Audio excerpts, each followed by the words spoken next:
감사합니다. 우리 함께 일어나 주님 주시는 말씀이 있습니다. 디모데전서 2장 1절로 5절 말씀입니다. 함께 읽죠. 시작.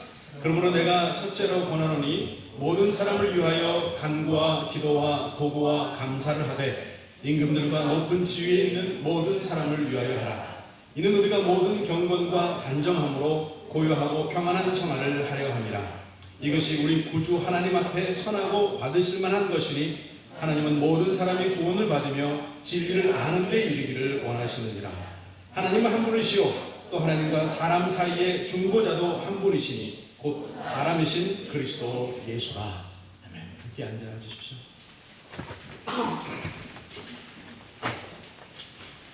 제가 지난 주일 예배를 마치고 우리 주일학교 친구들에게 물어봤습니다. 언제 개학해요? 그랬더니 어떤 친구는 벌써 했어요 라고 얼굴 표정이 별로 좋지 않고요. 어떤 학교는 이번 주부터 학교에 가요 라고 어떤 친구는 대답했습니다. 제가 물었습니다. 학교 가기 싫지? 나도 싫었어. 그랬더니 모두들 대답이 똑같아요. 예, 가기 싫어요. 근데 알고 있죠? 오래 쉬다 또 학교에 가려니 힘들고 또 재미없고 그렇지만 다들 가야 하는 것들은 알고 있는 눈치였었어요. 하기 싫지만 해야 하는 것들이 세상에 있습니다. 필요한 것들이 있는데 하지 않고 미뤄두고 있는 것들도 있습니다. 시간이 지나면 그것이 얼마나 소중한 것인지 알게 되는 것들이 있습니다. 긴 여름을 지나고 이제 휴가 기간 바캉스 다 지나고 가을에 들어오고 신학기를 맞으면서 하나님 우리가 어떤 말씀들을 들어야 하나요? 라고 계속 주님께 묻습니다. 우선적으로 가장 필요한 것, 저는 오늘 여러분과 기도에 관하여 나눠야 하겠습니다.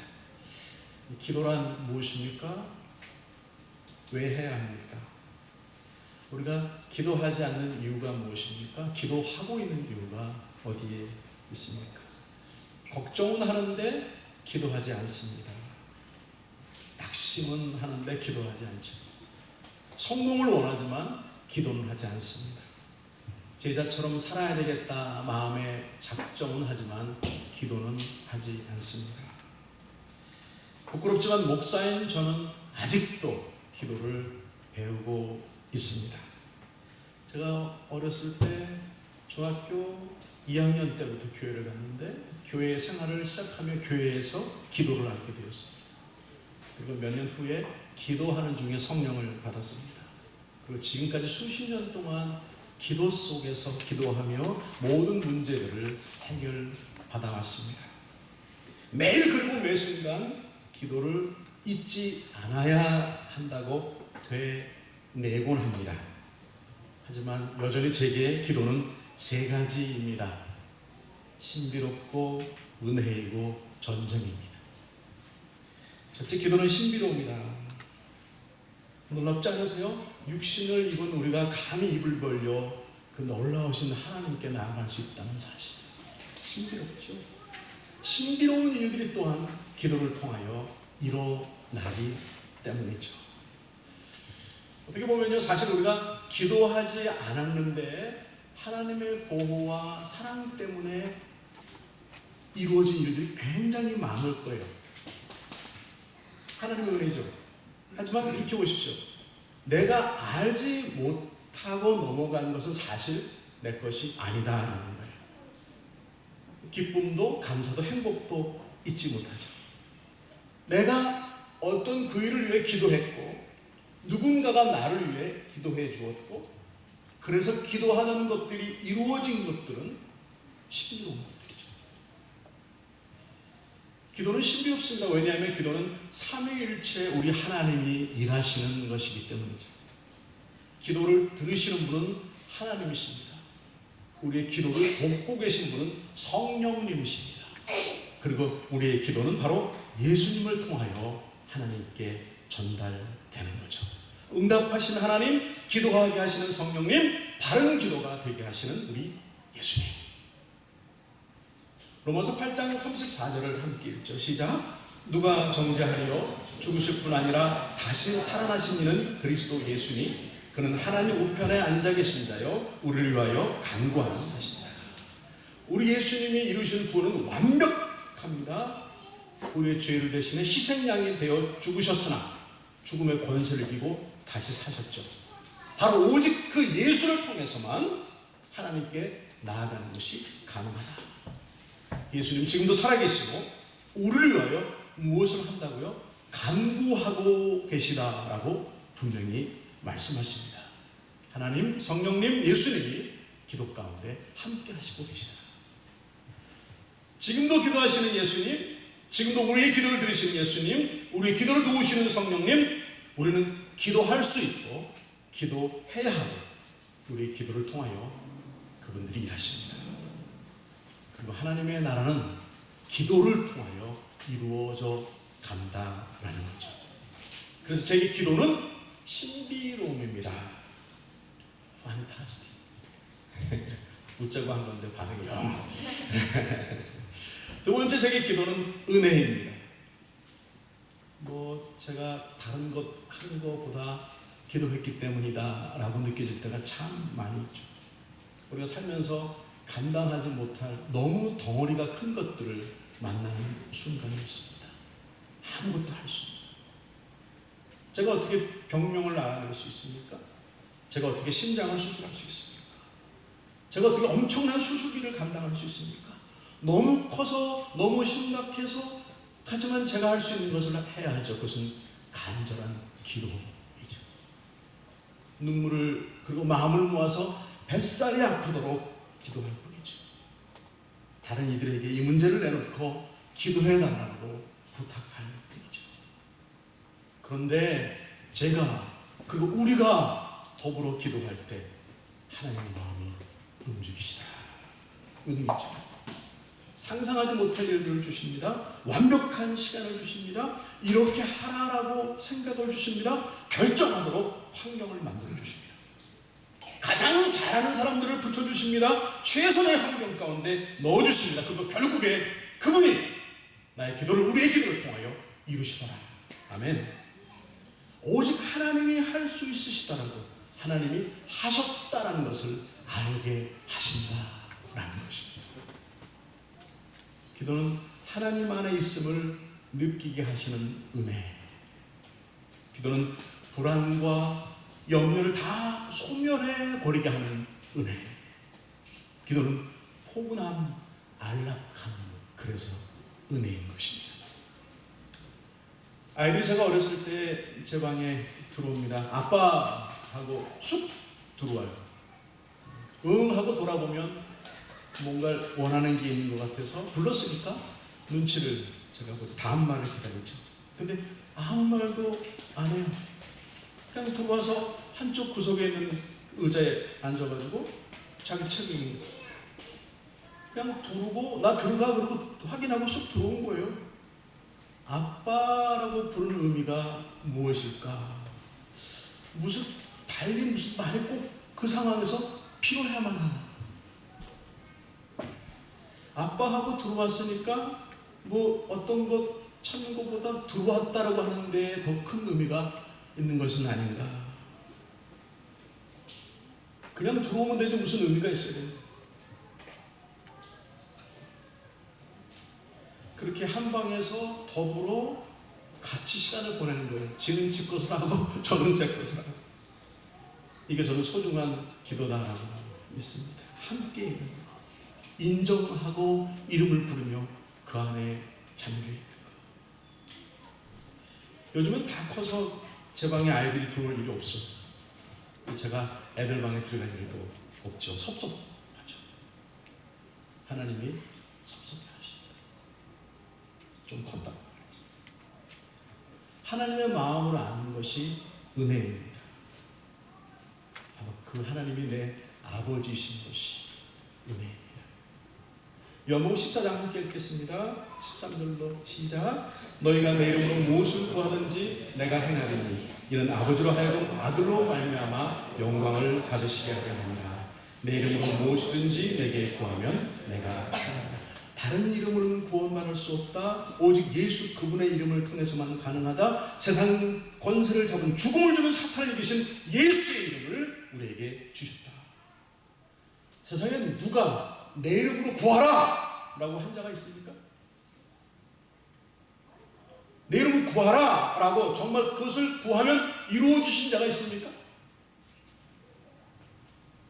어떤 제국의 황제가 그랬었을까요? 혹 그런 자가 있었을 줄 모르지만 그는 지금도 여전히 살아있고 그렇게 응답할 수 있습니까? 아니요, 오직 우리 예수님 내 이름으로 구하라 얼마나 자신감에 차 있으십니까? 내가 신임한다. 영겁고 강조하며 말씀하십니다. 무엇이든지 구하라 내가 이룰 것이다. 이 특권은 우리들만, 자녀된 우리들만 누릴 수 있는 바로 은혜인 것이죠. 기도는 은혜를 불러옵니다. 은혜란 깨닫는 것입니다. 기도 속에서 모르던 것들을, 신비로운 것들을 더 많이 깨달아가는 그 은혜. 내가 아무것도 아닌 것을 알게 하는 은혜. 내가 하나님 안에 얼마나 소중한 존재인 것을 알게 되는 은혜. 내가 기도하면 반드시 하나님의 방법으로 하나님의 시간에 이루신다는 응답. 그 모든 이유와 과정과 결과가 나를 위한 것이었음을 알게 되는 은혜. 그래서 기도는 저에게 은혜, 어메이징. 이것도 웃자고 한 건데 전혀 반응이 없었어요. Fantastic, amazing. 세 번째 기도는 전쟁입니다. 이 신비롭고 놀라운 은혜의 그 기도가 저희가 어떨 때는 전투, 전쟁 같이 다가옵니다. 우리들 앞에 수많은 방해가 있다. 예수님의 사탄에게 시험을 받으신 것은요, 기도 전이 아니세요. 기도 안 할 때가 아닙니다. 기도하신 바로 그 후에 시험을 받았죠. 기도 전에도, 기도 중에도, 기도 후에도 영적인 일, 신비로운 일, 은혜의 일은 방해꾼이 있습니다. 기도가 뭔데 왜 시간을 쓰고 있느냐? 너 지금까지 안 해도 잘 되어왔잖아.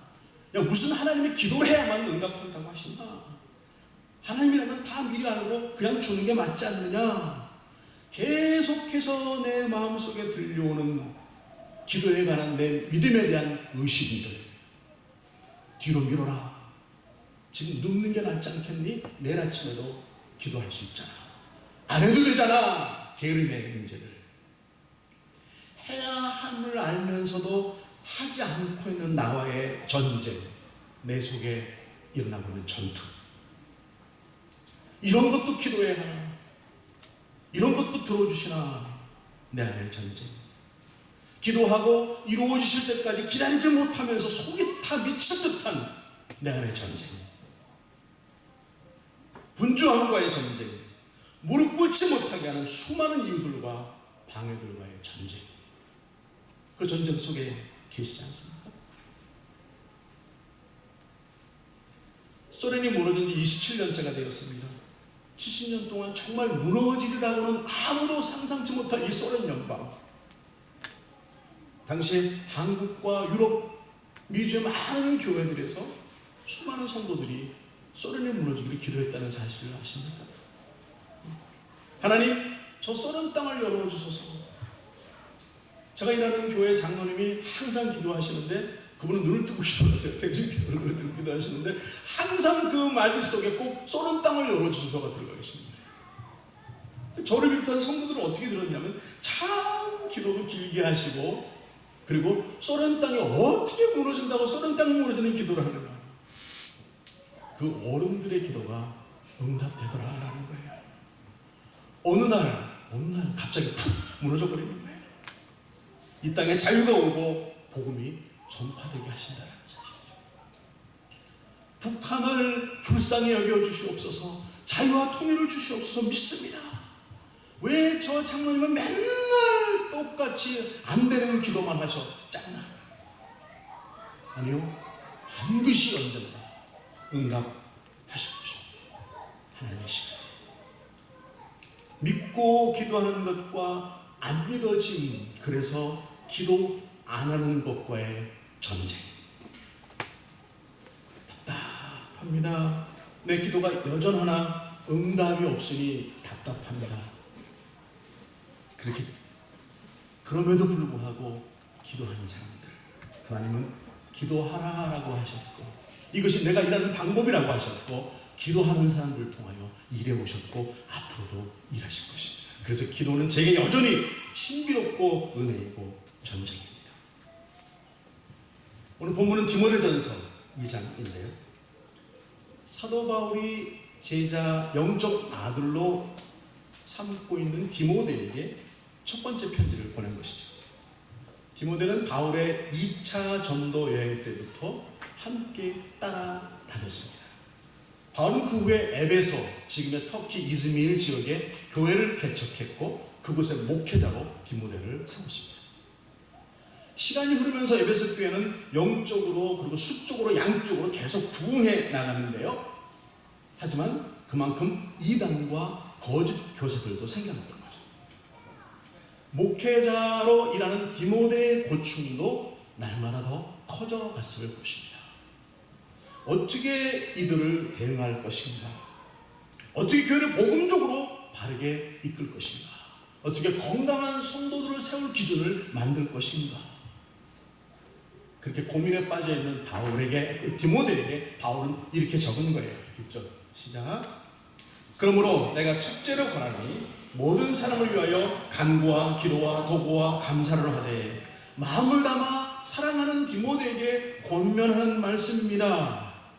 설교 좀 잘하라가 아니에요. 말씀 연구를 더 깊이 해야 하라라도 아니에요. 이단 거짓 교사들을 이런 방법으로 대처하라도 아닙니다. 성도들을 이렇게 인도하라는 방한 제시도 아니에요. 한마디 기도하라라는 것이죠. 이 본문이 오늘날 우리에게 어떤 의미를 주고 있습니까? 공부를 잘하는 기법이 여기에 있다가 아니에요. 사업에 성공하려면 이렇게 해라도 아니에요. 직장에서 이렇게 하면 진급한다니까가 아니에요. 이렇게 하면 사랑받는 아내가 사랑받는 엄마 아빠가 된다, 남편이 된다도 아니에요. 당면한 문제는 이렇게 풀어가세요도 아니에요. 매우 단순한 한마디, 하지만 가장 분명한 한마디, 기도해야 한다라는 말씀을 하고 계신 거죠. 왜냐하면 기도 외에는 이런 이유가 나타나지 않기 때문입니다. 기도가 가장 중요하기 때문입니다. 교회에, 이 시대에, 나에게 가장 중요한 것은 기도하는 것이다. 첫째로 권한다, 이것뿐이다. 간구와 기도와 도구와 감사를 하되, 각각 다른 단어들이지만 다르면서도 같은 의미를 담고 있습니다. 간구란 긴급한 일에 대하여, 기도란 일반적인 필요에 대하여, 도구란 억울한 일에 대하여, 감사란 축복된 일에 대하여 복잡하게 생각하지 말고 어느 순간에도 기도할 수 있어야 한다는 것입니다. 제가 지난 주간 한국에서 오신 목사님과 함께 교제 며칠을 했는데요. 이분이 이렇게 티를 마시는 도중에 말씀하십니다. 교회를 비우면 매일 드리는 새벽 예배가 걱정이에요. 그렇게 말씀하세요. 설교자가 없어서 목사님이 목장교회를 처음으로 한국에 전복 붙여서 5목장을 시작하시는 것인데, 목사님이 마땅히 세월 새벽 인도자가 없으니까 목사님 써놓으신 원고를 교우들이 돌아가면서 읽으며 기도회를 한다고 하세요. 제가 그 말씀을 듣고 요즘 새벽 예배 안 하는 교회가 참 많지요? 라고 물었습니다. 예, 교회들이 힘을 잃어가고 있죠. 최근 몇 년 동안에 1년 동안에 개신교회 3,000개씩 문을 닫고 있습니다. 교회가 빚을 큰 교회를 짓고 갚지 못해서 예배당이 은행으로 넘어가고 그 건물들이 돈이 넘치는 이단들이 사들이고 교회가 건물이 회사로 상가로 변하고 지금 매우 심각합니다. 교회들이, 성도들이 기도를 잊어가고 있습니다. 하지만 저는 제 자신이 기도가 필요한 것을 알고 있기 때문에 저 하나만을 위해서라도 새벽 예배를 계속 드리려고 합니다. 제가 곁에서 부끄러워지죠. 그분이 계속 말합니다. 지난해 말에 교단별로 함께 모여서 어떻게 이 점차 어려져가는 한국교회를 회복시킬 것이냐라는 테마로 세미나를 했었대요. 장로교단 대표가 나와서 말씀하십니다. 이러이러한 상황이다.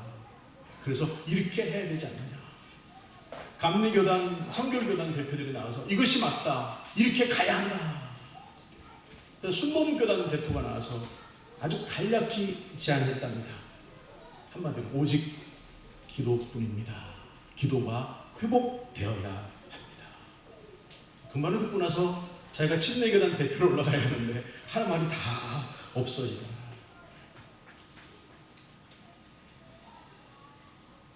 미국에서 노예제도를 폐지하자라는 결론이 나자 노동력이 많이 필요한 남부에서 몇 스테이트들이 모아 전쟁을 일으키기 시작하죠. 11호 1861년에 시작한 남북전쟁의 발단입니다. 사람들은 로버트 에드워드 리라고 하는 장군이 있는 남부군이 분명히 이길 것으로 생각하고 있었습니다.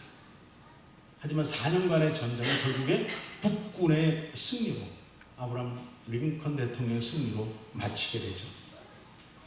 그 후에 참모들과 대통령이 나누는 대화록이 남아 있습니다.